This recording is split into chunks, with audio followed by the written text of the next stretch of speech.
Hey, it's Jack, and this video is called I Love Him, but He's Not Conscious, Should I Stay?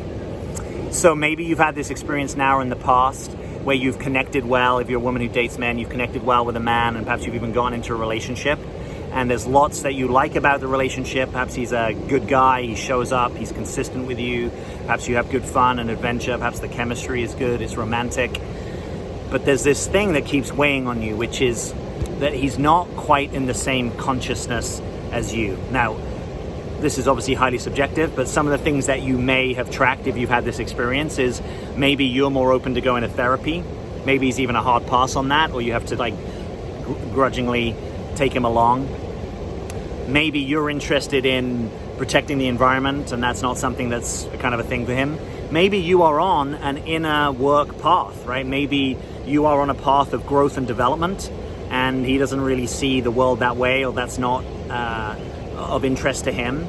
And so you're kind of wondering, I've got all these benefits, but I've got this kind of big missing piece. And is it something that I can let go and pursue elsewhere? Or is it something that I shouldn't make a deal breaker in the relationship? So I'm just gonna dimensionalize this territory. My aim in this video is to help you come closer to your own decision, right? My aim is not to give you a hard and fast answer so much as support you in your discernment, because life is about your discernment and your guidance, not about taking information from other people and outsourcing your own decision making. So if you felt nervous about this, or if it's been kind of keeping you up at night, or kind of getting you tight in your belly, or you really don't know, you really kind of feel torn, hang in there. I think this video is going to be helpful to you. So one way of looking at the question, what is the right discernment for you, is to try to hold it as a question that you share with life, right? Now that can seem a little abstract if this isn't a kind of an orientation that you're used to, but it's basically saying life can invite clarity in your discernment, right? If life really wants to support this relationship for the long term into the future, it can arrange that with you, right? Either from your level of interest and desire, or it could perhaps create some new curiosity or interest over there in him, or just letting it be known to you that in your heart of hearts, yeah, there are some things I won't share maybe as deeply or as intimately with this man, but it is the place that I want to continue to relate, and it's the relationship that I want to be in. So I'm distinguishing that from kind of holding a question like this with a lot of doubt and fear, where it kind of loops and it keeps playing in your mind, and you're kind of scrambling, kind of as if you just keep thinking about it, eventually you're going to get the right answer, right? In my experience, I'm curious how it is in your life. Clarity doesn't tend to come from overthinking things. Clarity tends to come from getting quiet with yourself.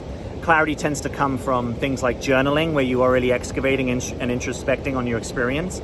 Clarity tends to come from seeking support, right? Maybe getting a coach or a therapist or someone to be in the inquiry with you. Clarity comes from giving yourself patience and allowing something to work on you, right? The famous poet Rilke said, let the questions work on you, right? Sometimes we have to be in the really difficult conundrums and paradoxes and questions of life in order to allow them to fashion you, right? Here I am on a river, these rocks will be getting fashioned for year upon year upon year. And you might say, well, that's great for nature, but I need to kind of make a decision. But even that decision, right? Maybe you're kind of every day imagining, well, I should make this decision today or this week, but actually you could give yourself several months, maybe a year or more, to really work into this question and let yourself find more clarity, really get into the inquiry, right? Inquiry is a through time process where you inquire into your experience, you really look at the contours of what is true for you, peel back layers, you kind of notice, well, actually, yeah, if I didn't have any fear, this is what my truth is. Or if I get more connected with my heart and get out of my head, this is what my heart truth is. So, inquiry is a process of getting more still, and that quiet voice of your heart, allowing it to come forward more. And if it's not there, actually being okay with that you're not really going to try to force this. You're going to let it work on you. You're going to get you and life sit with the question. Now you might say, well, gosh, that seems like such a luxury. I don't really have that spaciousness. Maybe my life's really full. Perhaps I've got kids I'm raising, or work's full on, or I'm taking care of other people or business. And yeah, I acknowledge it can be really hard, but typically if the question is important enough, it actually warrants sometimes making some sacrifices in other areas of your life. Maybe you you don't go to that big concert when someone's in town, because actually you need to spend that day or that evening out in nature and getting closer to yourself. Or maybe you don't fly across the country for that conference, or maybe you don't go and help that friend in need right now, because actually this need for you to find clarity about this question, this is the highest priority in your life. There actually aren't any other questions. Maybe you've even got some health ailments, but really they are marginal right now. I'm not saying don't attend to your health, but they might just be your stack of importance, this might be the thing. And so you need to make sacrifices, you need to rearrange your schedule, you need to dial back some commitments, you need to complete some commitments so that you've got more space to be with this question. In my experience, so if you just draw the lens out sociologically, it might be that we are living in a time where there are certain kinds of consciousness that may on the whole, and in gross orienting generalization, be a little bit more available to women. Right? So what I'm saying to you is you may be finding yourself in a situation, just to kind of normalize it a bit, that other women are also finding themselves in, because there are sort of forms of ready practice. For instance, things like yoga. I know plenty of dudes that do yoga, but I've also been that dude who's the only person in the yoga class, and I know lots of dudes who've had that experience. And I'm just using yoga as a proxy, right? Yoga is a way of certainly somatically becoming more conscious, and it can be much more than that. Meditation, being in a circle with other people, right? I know more women who are in a women's circle than I know men that are in men's circle, but big shout out to my men that are in men's circles.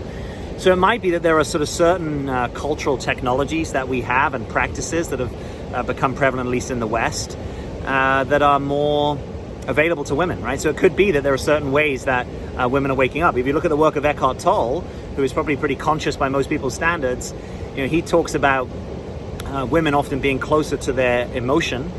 And again, that's a gross orienting generalization, but in gross orienting generalization,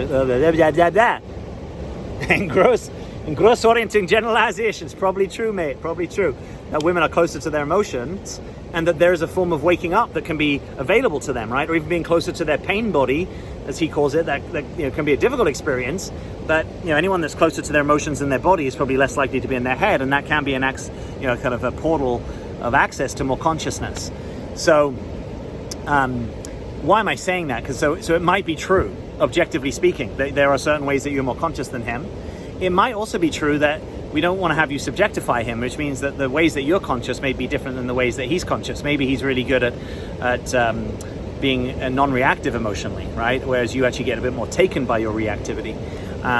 Or maybe there's certain depths that he's not able to get to in his conversation with you that he does find in conversation with men, or he finds in the stillness of his own heart when he's spending high quality time alone.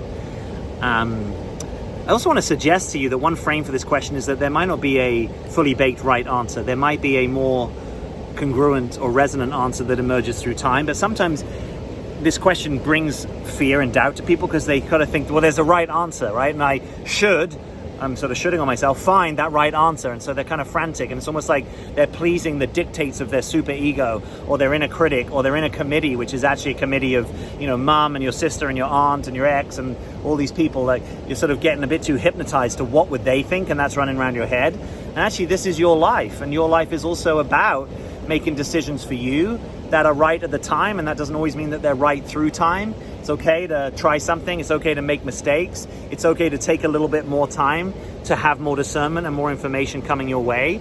Really, we want you in the best way of being to make decisions.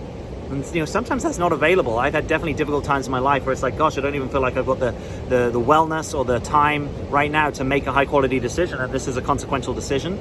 So sometimes that's the case, but for many of you that won't be the case, and you can actually kick the can down the road and buy yourself a little bit more time, and then say, well, what about if for the next 3 or 6 months I'm regularly putting myself into high quality environments where I find still, or I meditate, or I pray, or I go to church if that's a thing, or I go to that women's group if that's going to help me, or I go spend some time amongst trees or by the ocean, whatever is going to really support that inquiry for you. But don't make it like a one-hit wonder. If you know that you don't journal much, then give yourself a real generous amount of time to kind of get into that practice.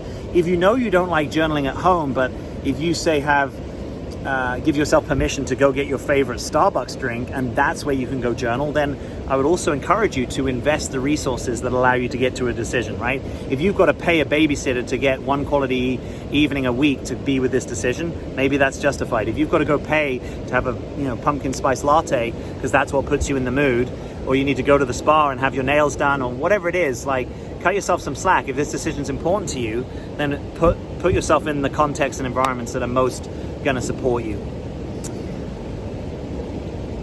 No one can match equally on every dimension of being. I think that's rare, right? So it might be that you're more conscious in certain ways. It might be that he's more conscious in certain ways.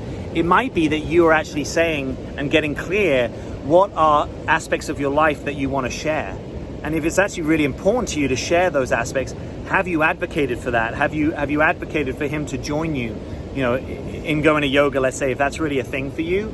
And have you advocated in a way that is non-blaming and non-judgmental, that's an invitation, and that an invitation that happens through time, right? Sort of meaning it wasn't just, during an argument that you said, well, you never come to yoga, and it hasn't been put back on the table, right? So this is also about getting access to good information. Getting access to good information from a man is that you're asking him through time in an invitational way, right? Now, sometimes that's not possible because you're upset about something, but then don't use that as your data point. Better to use the data points where you actually are in connection with him, right? You're both having a glass of wine and your hearts are more open, and you sort of say, hey, there's some things about our relating that I miss or I want more of, and none of this is a blame. This is an invitation. It would mean a lot to me if you and I could have more of our connectedness happen, when we are both present, right? And for me, that looks like going to yoga together, or for me, that looks like that we dance salsa together.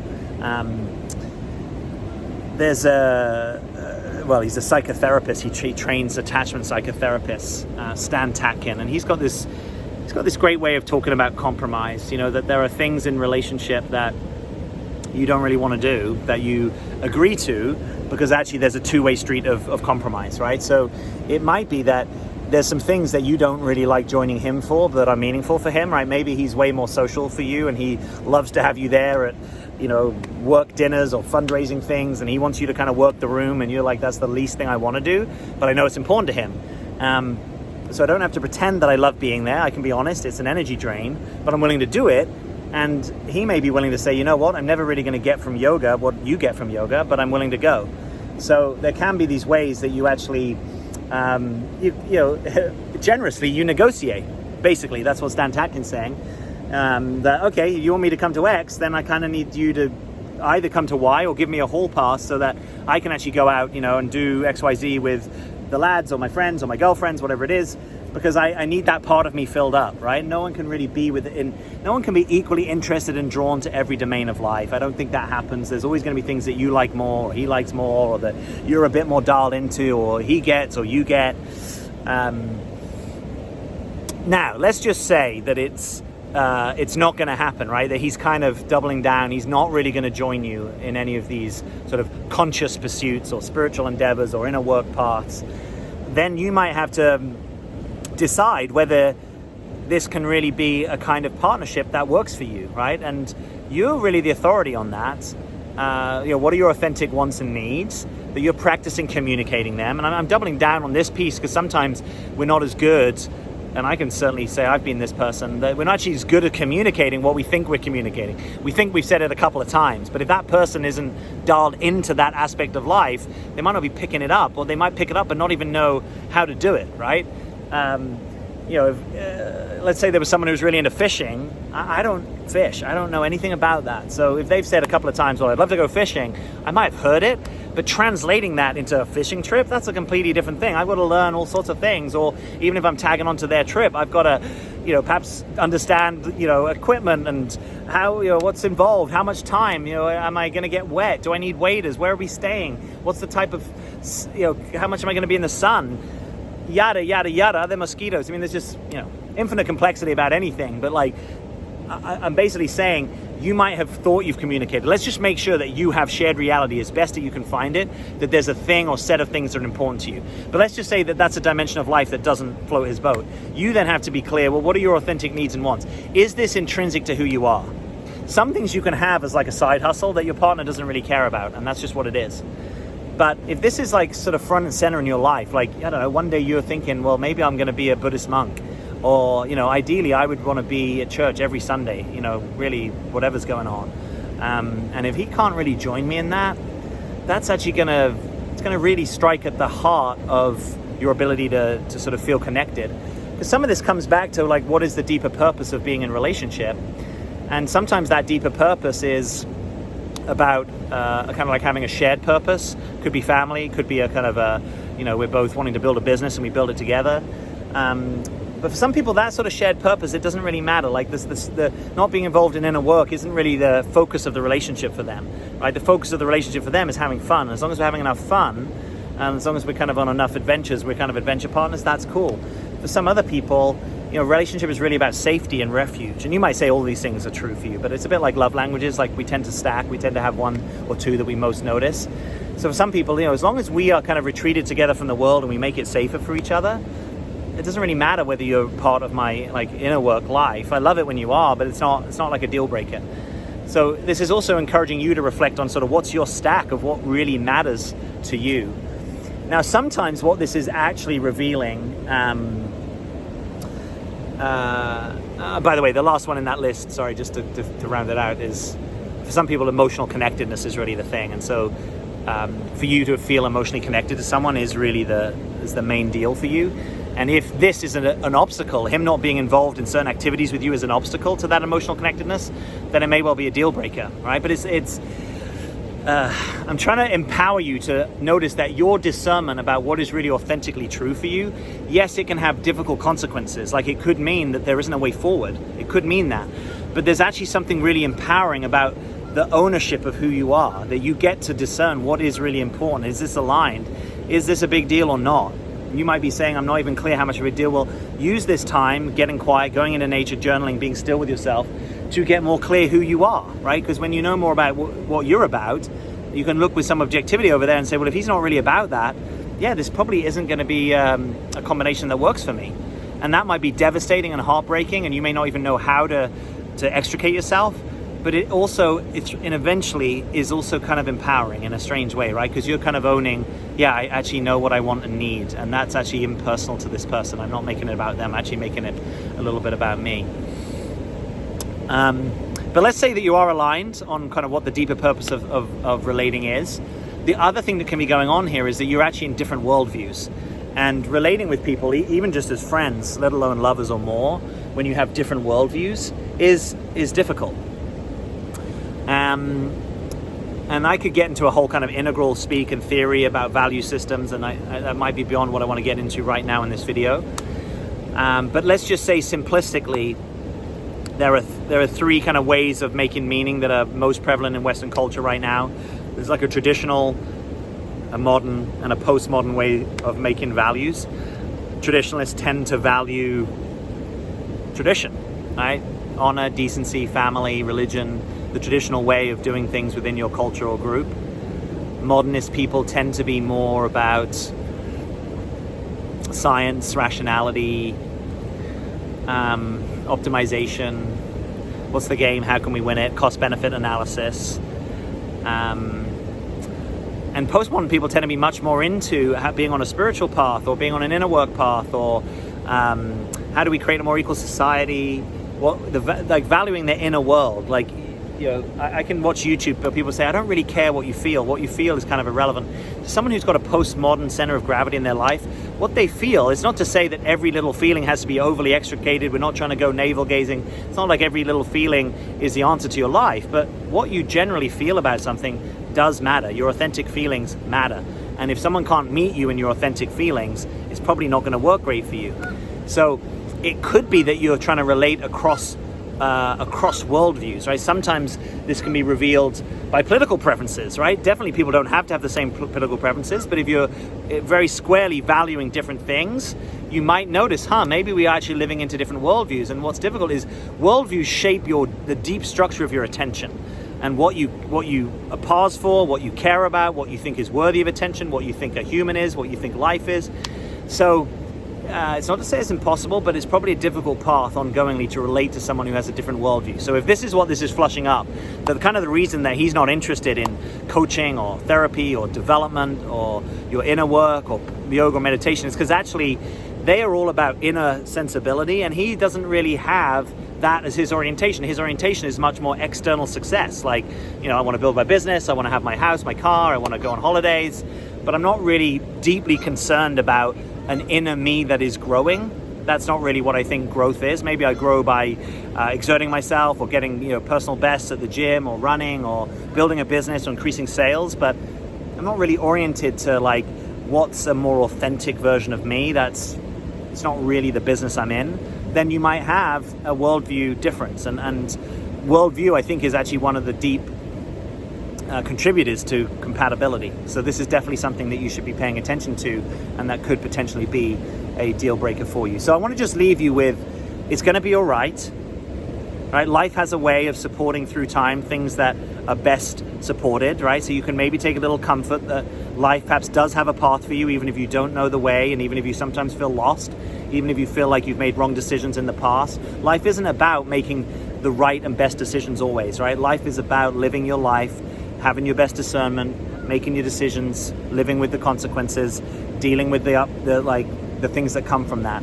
Even if you regret a decision, you won't live in regret for long, because you'll be invited by life to metabolize your regret, right? So this is also a way of allowing your life to flow, right? Your life it's not a fixed process, it's not a fixed destination, it is a journey. And if you're not clear about this, I would say focus on yourself, actually. Focus on getting more in tune with what really matters to you. What really is a deal breaker? We can't have that many deal breakers, but deep values is often a deal breaker for a lot of people. It will be all right. Life will support you in the consequences of your decision. There are many more than one person that you can relate well to. So hang in there, stay close to yourself, get quiet, get out into some nature, get support, and invite your deepest discernment, and may that be true. All right, click the subscribe button if you like this video. Releasing many videos in this cycle, personal growth, authenticity, dating, but also talking about men, women, and our social structures. So I'd love to have you on board. Please subscribe. And as always, I'm Jack. Thanks for being here.